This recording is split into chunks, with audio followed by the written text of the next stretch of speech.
en esa cruz. El título de hoy se titula El dolor de Dios. ¿Sabe que yo imaginaba, dice la Biblia, que usted y yo fuimos creados a imagen y semejanza de Dios? Lo que nosotros sentimos es lo que Dios siente. Nosotros somos creados a imagen y semejanza aún en los sentimientos de Dios.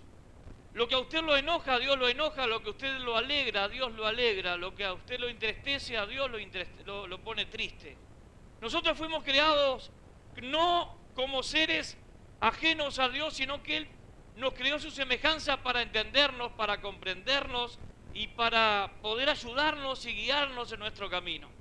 La Biblia nos habla de que cuando Jesús, el Hijo de Dios, caminó entre nosotros, Él vivió su tiempo de alegría, su tiempo de dolor, su tiempo, todos sus tiempos diferentes, los vivió. Me imagino a Jesús haciendo chistes, riéndose con sus discípulos, pasándola bien, hablando de cosas que a veces pasan en el ministerio.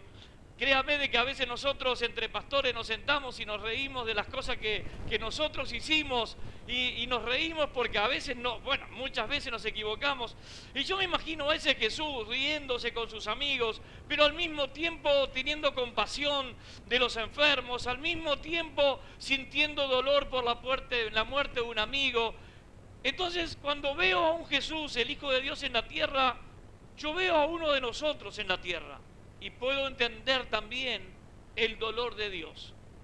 ¿Cómo estaríamos nosotros si tuviéramos que entregar a nuestro hijo y nuestro único hijo?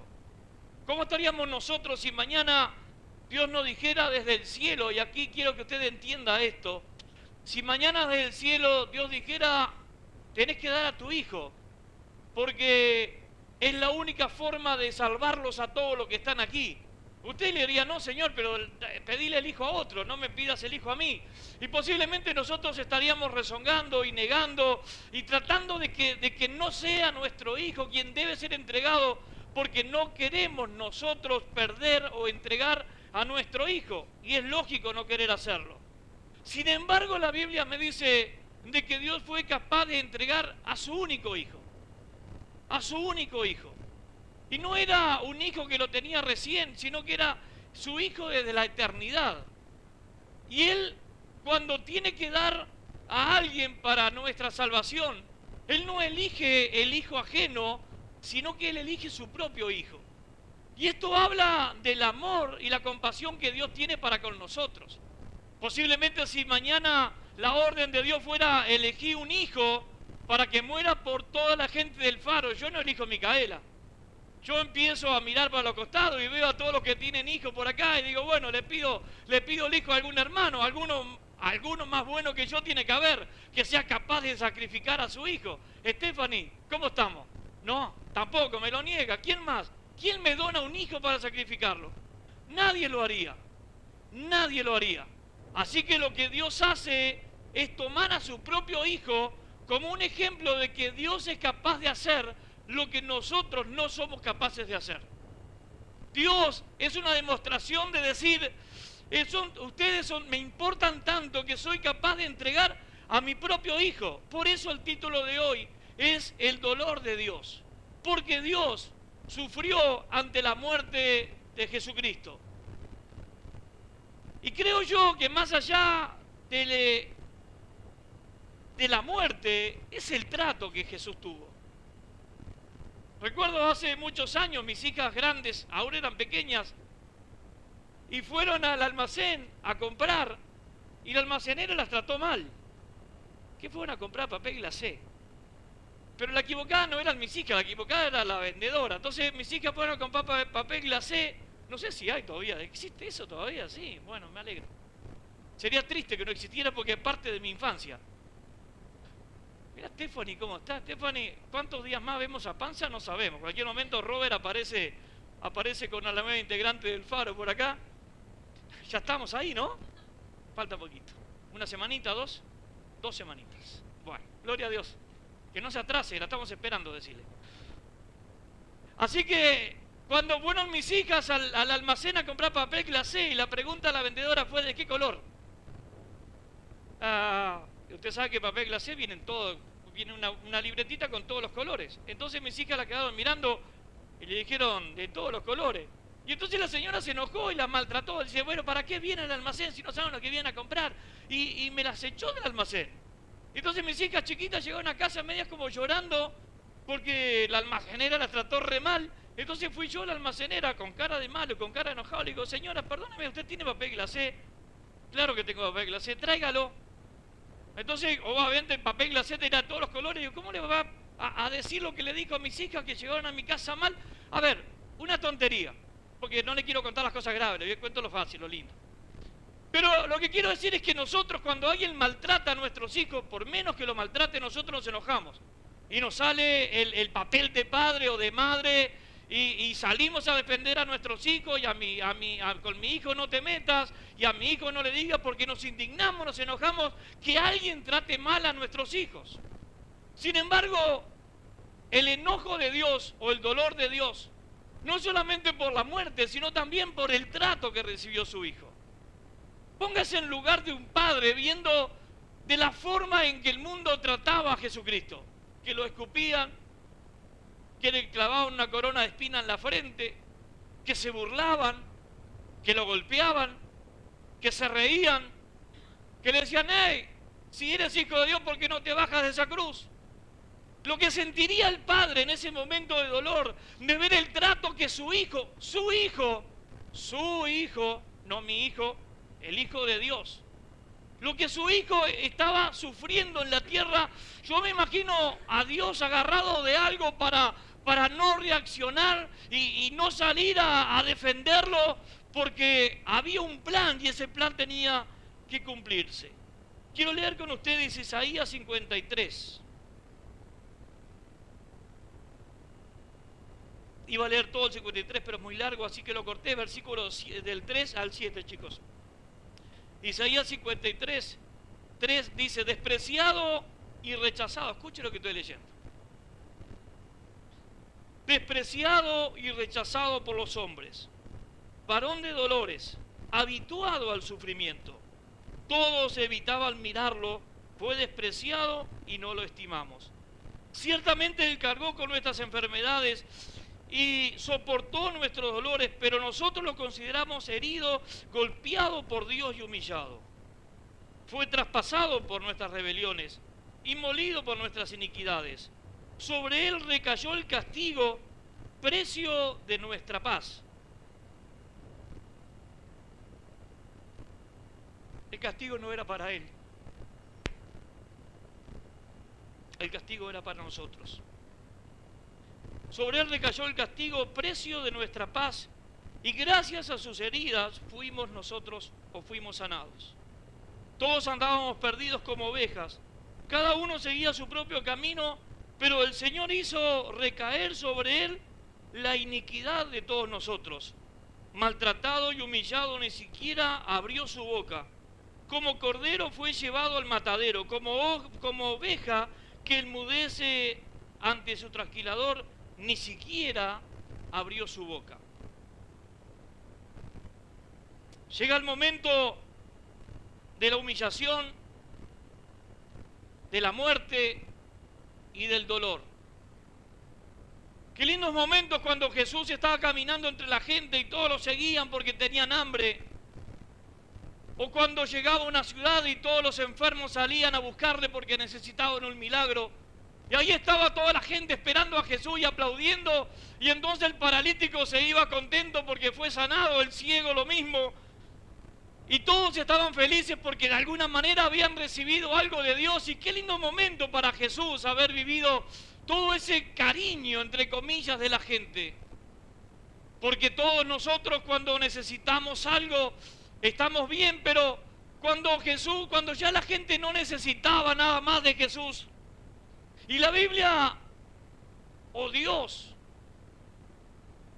es tan ejemplarizante y tan inteligente lo que hace, que en un momento el pueblo tuvo que elegir entre Barrabás, un asesino, un criminal, y Jesús, alguien que nunca mató, alguien que nunca insultó, alguien que había sanado posiblemente a muchos de los que estaban mirando aquel momento de decisión.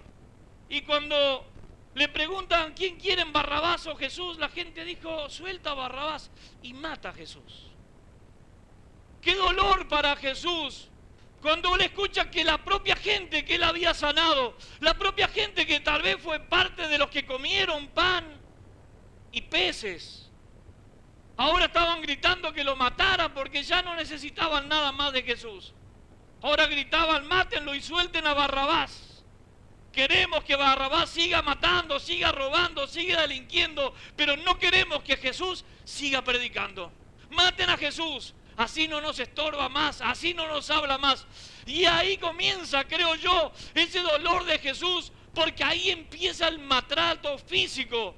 Primero desgarrando, dice la Biblia, su espalda con látigos.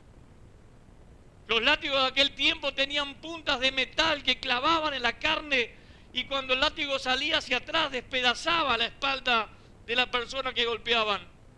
Así que lo castigan hasta que era imposible resistir, pero Jesús tenía que resistir.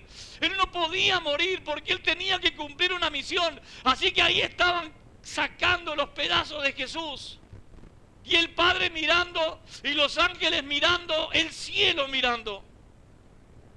Y Jesús, dice la Biblia, que cayó, no habló, hizo silencio. Jesús fue el máximo ejemplo de amor, entrega y sacrificio que el mundo y el cielo pudieron ver. No hay otro ejemplo de sacrificio y de amor ni en el cielo ni en la tierra. Jesús fue el máximo dador que la historia pueda conocer en cualquier parte que pueda ser contada. Allá arriba, aquí o abajo, no hay nadie más que haya hecho el sacrificio que pudo haber hecho Jesús. Así que Jesús guardaba silencio, porque ¿qué pasaba si Jesús simplemente ante los látigos, ante la corona, y ante arrastrar esa cruz, ante los clavos que comienzan a meterle clavos en las manos y en los pies? Si Jesús en ese momento simplemente clamaba y gritaba y decía, Padre, auxilio, el cielo se venía sobre el mundo.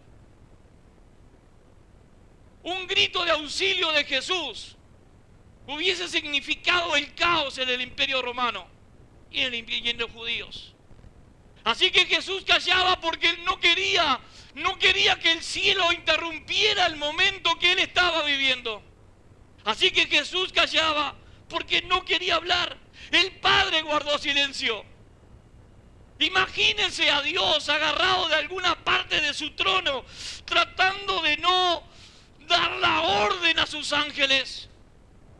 Tal vez los ángeles también guardaron silencio, porque estaban esperando con la espada en la mano, esperando la orden del Padre para defender al Hijo, porque no podían creer lo que el mundo, lo que los hombres le estaban haciendo a Jesús. Lo estaban destrozando, lo estaban lastimando, lo estaban golpeando, se estaban burlando. Y ahí estaba Dios tratando de soportar su enojo, su ira, porque si Él abría su boca, los ángeles vendrían contra la tierra.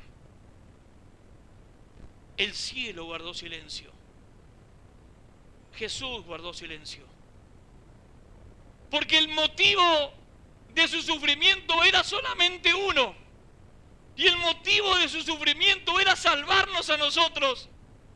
Creo que cuando Él estaba recibiendo los golpes de látigo, Él estaba mirando nuestros rostros. Y mientras tenía ganas de decir al cielo, ayúdenme, terminen con esto, creo que Él pensaba en nosotros, Mauricio. Creo que Él pensaba en nosotros.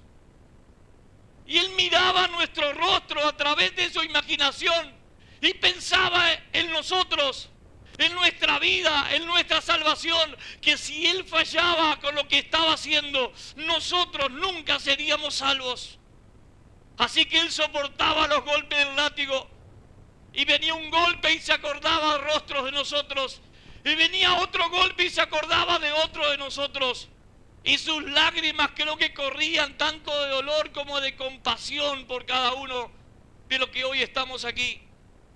Jesús guardaba silencio porque Él no quería que nada interrumpiera el momento de salvación de nosotros.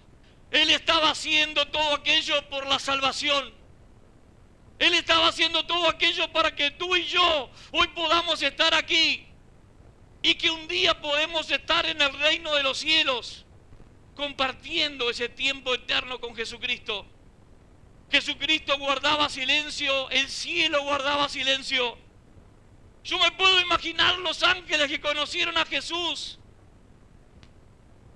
sentados en alguna parte del cielo mirando con horror, lo que los seres humanos le estaban haciendo al Hijo de Dios. Tal vez se codeaban entre ellos y decían, pero ¿por qué le hacen eso? ¿No saben quién es? ¿Acaso ignoran que es el Hijo de Dios? ¿Acaso ignoran el poder de Jesucristo? ¿Acaso ignoran quién es Él?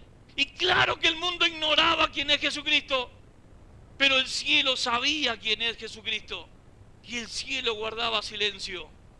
No comprendía lo que estaba pasando, pero estaba pasando. Y ahí estaba Jesús, haciendo silencio. Pero ¿saben?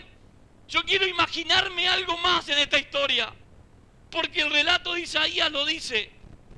Cuando Jesús estaba recibiendo sus golpes, le decía a Dios que no sea solamente para salvarlos. Yo con estos golpes quiero llevarme su enfermedad en la cruz del Calvario. Yo quiero llevarme el sufrimiento. Yo quiero llevarme el dolor. Yo quiero llevarme lo que ellos vayan a vivir, Señor, porque es un sacrificio demasiado enorme. Y no quiero que solamente sea la salvación. Señor, dame sus enfermedades, dame sus angustias, dame su dolor, dámelos para que yo pueda de aquí en más aliviar su vida en esta tierra. Así que la enfermedad fue entregada a la cruz del Calvario para que Él, a través del nombre de Jesucristo, tú y yo seamos salvos y seamos sanos. Él vino a llevar nuestro dolor. Dice la Biblia que Él fue menospreciado, dejado de lado, burlado.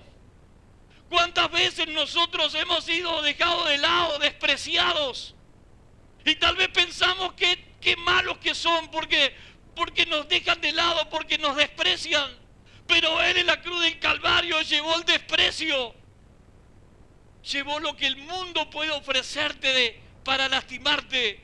Jesús se lo llevó en la cruz del Calvario. Así que mientras Jesús recibía los golpes de los látigos, Él le decía, Padre, esto es demasiado sufrimiento. No quiero que solamente sea la salvación, yo quiero darles algo más, que a través de estos golpes, a través de mis heridas, a través de mis llagas, que ellos sean curados. Yo quiero que tú sanes a los enfermos, Padre, a través de mis llagas. Así que la cruz se convirtió en un lugar de pacto entre Dios y los hombres. Se convirtió en el lugar donde Dios dice que nos salva, que nos sana. Y también nos dice que Él viene pronto a buscar su iglesia. La cruz del Calvario se convirtió en el lugar más sagrado que hay en el cielo. Y posiblemente el día que lleguemos al cielo y encontremos esa cruz, por alguna parte, recordando el sacrificio que Jesús hizo por cada uno de nosotros. Así que cuando nos tocan vivir situaciones difíciles, situaciones de angustia, ahí tenemos a Jesús, sufriendo por nosotros y pidiendo por nosotros. ¿Cuál es tu problema? Y saben, cuando pienso en el dolor de Dios, ahora cuando Dios ve que nosotros sufrimos, Él se acuerda del momento en que su hijo sufría. Cuando tú estás sufriendo por uno de tus hijos, Dios está conociendo tu dolor, porque Él sabe lo que es sufrir por un hijo. Cuando tú estás viviendo situaciones adversas, difíciles, Dios sabe lo que estás viviendo. Y Dios simplemente dice, hey, yo te entiendo, porque yo pasé por ese dolor. Sé lo que estás sintiendo, sé lo que estás pasando, y yo quiero hacer algo por ti. Dios quiere hacer algo por nosotros, Pero Dios quiere hacer algo por la humanidad entera. Dios quiere salvar a la humanidad. Dice la Biblia que Jesús vino y murió para la salvación de nosotros, para el perdón de nuestros pecados. Así que no importa qué pecado es, porque Él vino a morir por nuestros pecados. Y puedes poner la lista de pecados y decir, no, este pecado Dios no puede perdonarlo. Claro que sí. Ningún pecado es más grande que el dolor de Dios. Ningún pecado es más grande de lo que Dios sufrió viendo morir a su Hijo por nosotros. Así que cuando tú pecas y cuando tú vienes a los pies de Jesucristo, Dios tiene que perdonar tu pecado. Pero cuando tú vienes con tu pecado es insignificante al lado del dolor que Él vivió al ver a su Hijo morir en la cruz del Calvario. Jesús guardó silencio porque Él quería cumplir con su pacto. Él quería cumplir su parte de la salvación. Si Él no moría, nosotros no seríamos salvos. Si Él no moría, no seríamos sanos. Si Él no moría, no seríamos libres. La única forma de que todo eso se cumpliera era que Jesús muriera en la cruz del Calvario. Así que Él vino y cerró su boca. El Padre hizo silencio, los ángeles hicieron silencio, el cielo hizo silencio, porque había un pacto entre Dios y los hombres. Y la única forma de que ese pacto fuese firmado y sellado era a través de la vida de Jesucristo. Así que cuando estamos aquí, encontramos que somos salvos, pero no somos salvos por ser buenos, somos salvos por la muerte de Jesucristo en la cruz de Calvario. Venimos a la iglesia y Dios sana nuestros cuerpos, pero no nos sana por ser mejores ni por ser buenos, nos sana porque Él hizo un pacto en la cruz del Calvario. Y Él le dijo, Padre, mientras recibo los golpes, yo sano a la humanidad. Dios nos ama. Dios ama nuestra vida porque nosotros costamos el dolor de Dios. Nosotros fuimos parte de un dolor indescriptible en todo el cielo.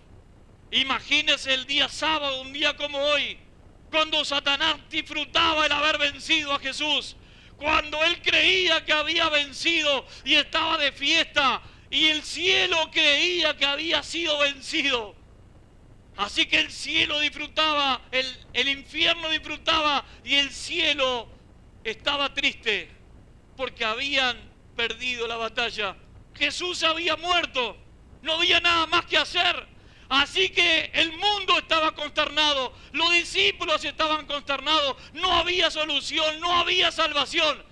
Pero qué tremendo que mañana vamos a celebrar la otra parte de la historia, que es la resurrección de Jesucristo. Pero mientras el día sábado el diablo festejaba, el cielo estaba triste, angustiado, ahí estaba Jesús en la tumba, peleando una batalla por cada uno de nosotros. Cuando pienso en el dolor de Dios, es difícil ponerse como padre, como madre, y ver morir a uno de los hijos de esa forma. Pero ese es el amor de Dios por nosotros. Escucha, Él no vino a buscar a tu hijo para que muriera por nosotros. Él entregó a su propio hijo para que muriera por nosotros. Y el dolor que tú tendrías por perder a su hijo, a tu hijo, es el mismo dolor que Dios tenía en el cielo. Pero un dolor que significa salvación y esperanza. Un dolor que Dios fue capaz de pasar, porque era parte de un plan, de un proyecto de Dios. Jesús vino a cumplir su parte, que fue caminar entre nosotros y morir por nosotros en la cruz del Calvario. Ahora la parte que le toca a la humanidad, porque a veces nosotros decimos qué difícil que es todo esto. La parte que le toca a la humanidad, mire, Dios hizo todos los deberes. Dios nos da una nota que tiene un 10. Lo único que tenemos que hacer es ponerle nuestro nombre abajo. Él ya pagó el precio, Él ya hizo el examen, Él ya hizo todo lo que teníamos que hacer, lo único que le falta es nuestra firma. Cuando pienso en lo que Dios hizo y que lo único que dejó a mí fue que yo lo acepte como mi Dios, y que viva una vida que a Él le agrade. Es lo único que Él me dejó a mí. El resto ya está hecho. El resto de entregar a su Hijo, el resto de Jesús de morir en la cruz, todo está hecho. Lo único que falta es que nosotros vivamos como Dios quiere que vivamos. Él no nos habla de morir en la cruz. Él no nos habla de recibir látigos. Él no nos habla de nada de eso. Simplemente nos dice, recíbanme como su Señor y su Salvador. Y yo voy a bendecir, a transformar y a cambiar sus vidas. Qué tremendo cuando pienso en un Dios que Él murió por mí en la cruz. Y lo único que tengo que hacer es decirle, Dios, quiero ir contigo al cielo. Quiero ser tu hijo. Y a través de esa oración Dios empieza a darme todo lo que Él tiene en el cielo para mí. Pero nada es gratis. Todo costó el dolor de Dios en el cielo y el sufrimiento del Hijo en la tierra. Ahora, ¿qué vamos a hacer nosotros con todo eso que Dios hizo? ¿Lo vamos a dejar de lado? ¿Nos vamos a olvidar de ese dolor? ¿Nos vamos a olvidar del sacrificio? ¿O le vamos a decir, gracias Dios por tu sacrificio en la cruz? Gracias por lo que hiciste, gracias por lo que haces y gracias por lo que harás. Gracias, Padre, por no dar la orden aquel día desde el cielo, porque todo se hubiese terminado. Gracias, Jesús, por soportar los látigos, la corona, las burlas, los clavos. Gracias, Jesús, por haber soportado todo lo que tú soportaste. Quiero pedirle a las personas, por favor, que van a ayudarme en la Santa Cena, que puedan pasar.